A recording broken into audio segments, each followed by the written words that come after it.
الفيديو اللي هتشوفه ده قصة شاب بريطاني دخل يقرأ في الإسلام عشان يتريق على المسلمين، واكتشف اكتشاف جميل قوي، وهو إن الإسلام مش اعتقاد بس، الإسلام أسلوب حياة. How many wives can a Muslim man have? 4.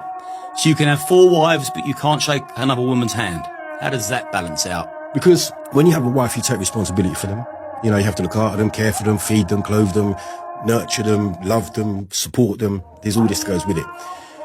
The fact is, I could probably shake hands with a woman and be fine at my age, okay? I could, I'm not going to, immediately fall in love with every woman I shake hands with. But Islam is a religion that deals with prevention rather than cure. Is that because there's something in them that's a bit perverse? No, because it was like this in the old days for us as well. But they were perverse back then?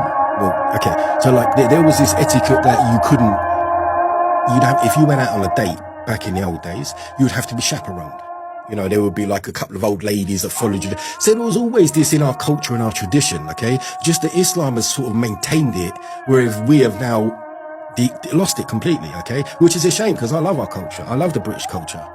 And do you think Islam is the best answer for the country? It's the only answer. It's the only answer? The only ultimate answer. The only ultimate answer, okay? However, it's not an option. It's like I said, we are not going to take over militarily, politically, or numberly. We're not. So for Britain to become more patriotic, it needs to become more Islamic? No, for anybody to... Look, you have to understand that as Muslims we believe that... Come on now. I'm on it. Don't worry. You not got me. We believe that Islam is a deen. It's a way of life, not just a belief, right? We believe it's the perfect way of life. Why? Why? Because God legislated it, okay? And if the creator of everything and everybody said this is the best way to live, then obviously it's going to be the ultimate. But we don't have that as an option now. So we can't let perfect be the enemy of good. Sometimes we just have to get on with work with what we got, okay? So ultimately, for me to be the best version of myself, okay, as a man, I would have to be, that would depend upon how much I'm practicing my religion. So that's fine, and we think that you're lost. I know. And there is, and look, ultimately we're going to find out at some point, because we're all going to die. So I'm going to die, you're going to die. Ultimately, we're going to find out who's true. Now, if I'm wrong, okay, and Islam is, there's no God, there's no nothing, then what have I lost? Your entire life. So what? It's a blip. I've enjoyed it. I've enjoyed this life. Don't worry about life as a blip. Yeah, it is a blip. I've enjoyed this life more as a Muslim than a non-Muslim. I get much more internal peace and satisfaction as a Muslim than I ever did as a non-Muslim. And I've done everything that everyone else done as a non-Muslim.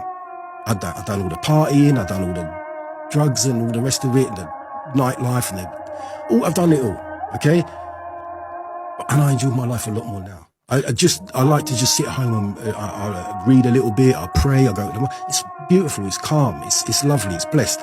I don't want to go back to that life. I would never go back to that life, okay? So if I'm wrong, and there is no God, and I know that there is a God, okay?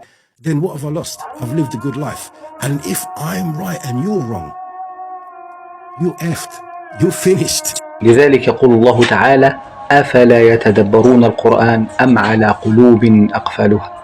لازم نتدبر القرآن بقلوبنا ونفهم، ما نتبعش الشيوخ كده بس، لا، نتبع بفهم عشان نقدر نطبق صح، مش نطبق تقليد أعمى وخلاص. لا، ربنا هيحاسبك لو شيخ أفتاك غلط، وهيقول لك انت ما دورتش على الحقيقة ليه بنفسك. ما تتكلش على الشيخ، دور وابحث عشان تفهم صح وتطبق صح.